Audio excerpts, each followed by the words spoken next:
चलिए अब देखते हैं अगला प्रश्न। डॉस प्रॉम्प्ट से आप क्या समझते हैं? महत्वपूर्ण डॉस कमांड क्या है? जैसा कि हमने पहले बात की, लगभग 81-82 के दौरान, 1981-82 के दौरान आईबीएम ने पर्सनल कंप्यूटर बनाए। उन पर्सनल कंप्यूटर को बनाने के लिए, चलाने के लिए शुरुआती जो ऑपरेटिंग सॉफ्टवेयर था उन्होंने खुद लिखा, और बाद में माइक्रोसॉफ्ट ने उनके लिए काम किया और उनके आईबीएम कंपैटिबल सिस्टम्स के लिए ऑपरेटिंग सिस्टम बनाया।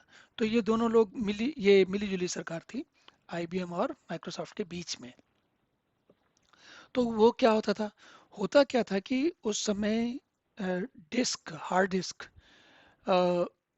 शुरुआत में तो हार्ड डिस्क भी आती ही नहीं थी। तो होता क्या था कि पर्सनल कंप्यूटर में दो फ्लॉपी ड्राइव लगी होती थी।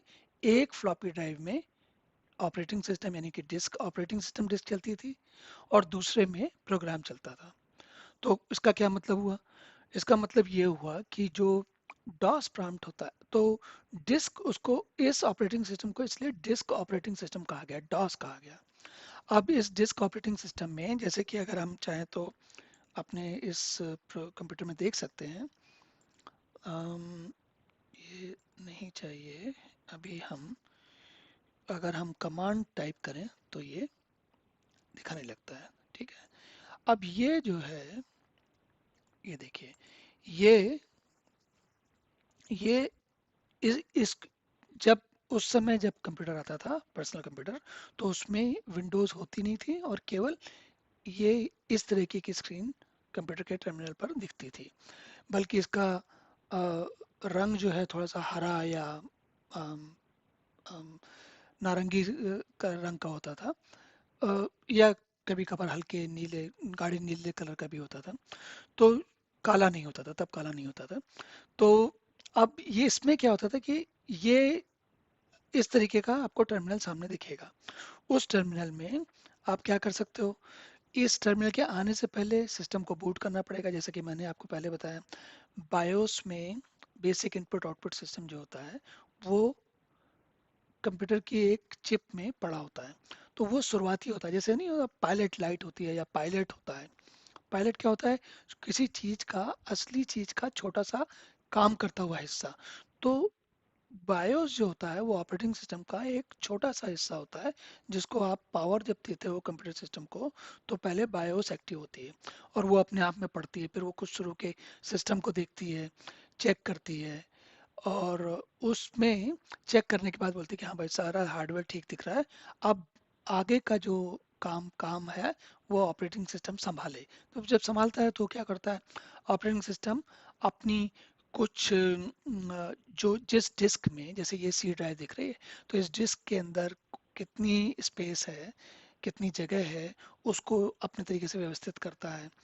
कौन सा प्रोग्राम, अब ये यहीं तक नहीं रुक जाता। देखिए जैसे इसमें क्या होता है कि ये, जैसे ये यहाँ पर ये विंडोज की तरह दिखाता है ना, पुराने समय में दिखाता था, आजकल ये यूजर के नाम पे दिखाता है। तो मान लीजिए इसको छोड़ देते हैं हम। अब यहाँ पर cd करके, cd मतलब चेंज डायरेक्टरी, इस कमांड को लेकर मैं पहले वापस जाता हूँ। एक मिनट, ये बैकस्लैश, हाँ।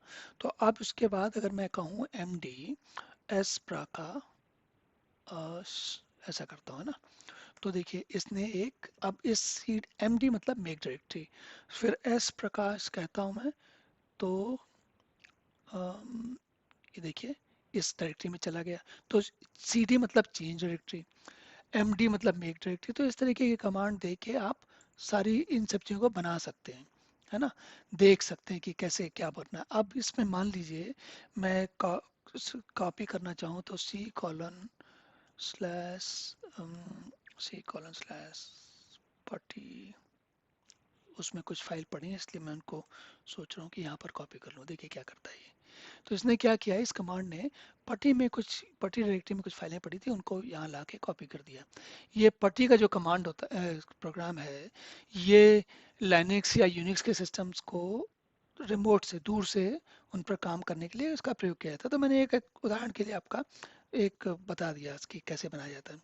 अब मान लीजिए हमको समझ में आया, तो इस तरीके के ये सारी डायरेक्टरी बनाना, फाइल बनाना, फाइल लेके आना, फाइल को एग्जीक्यूट करना। अब जैसे मान लीजिए मैं यहाँ पर पटी बोलता हूँ, PUTTY, देखिए है ना ये, और पटी डॉट EXE अगर मैं ये टाइप करूँगा, तो उस समय हम लोग पटी डॉट EXE टाइप करते थे, तो ये प्रोग्राम चल गया। अब ये प्रोग्राम चल गया तो हम इसमें जो कुछ भी हमें करना है इस प्रोग्राम हम कर सकते थे। अगर हमें प्रयोग नहीं करना तो हम इसको बंद कर देंगे। तो अभी हमें प्रयोग नहीं करना है। पर इस तरीके से कुछ कार्यक्रम सारा होता था कि आप इसको डॉस प्रॉम्प्ट कहते थे। इसके डॉस प्रॉम्प्ट पर जाकर आप जो काम करना है उससे संबंधित निर्देश या कमांड देते हो और फिर आगे काम चलता है। अब जैसे देखिए इसमें इसमें जब हम हटाना चाहते हैं, एक और चीज दिखा देता हूँ। CLS, clear screen. Clear screen करने से स्क्रीन साफ हो गई। तो वो एक टिपिकल जो एक साधारण काम करने वाला व्यक्ति है, वो उसको पता है कि क्या करना है। सिस्टम बूट हो गया, अब मुझे कोई काम करना है, कोई सॉफ्टवेयर चलाना है, तो उसकी डायरेक्टरी में जाएगा, फिर उसकी कमांड देगा तो प्रोग्राम चल जाएगा। चलने के बाद उस प्रोग्राम में काम करेगा। जब प्रोग्राम का काम खत्म हो जाएगा तो उस प्रोग्राम को बंद कर देगा। फिर वापस सी प्रॉम्प्ट आ जाएगा, फिर सी प्रॉम्प्ट में अब कोई नई कमांड बताएगा। तो वो इस तरीके से काम का आदान प्रदान होता है और काम चलता है। तो ये डॉस की दुनिया में ऐसे ही चलता था। जैसे आजकल विंडोज में आप देखते हैं एक साथ कई सारे काम कर सकते हैं। डॉस में एक समय में एक काम हो सकता था। ठीक है, लेकिन उस समय के लिए बहुत अच्छा था। कम से कम शुरुआत हुई, हम लोगों ने काम किया, आगे बढ़ते बढ़ते हम कहाँ बहुत आगे तक आ चुके हैं अब।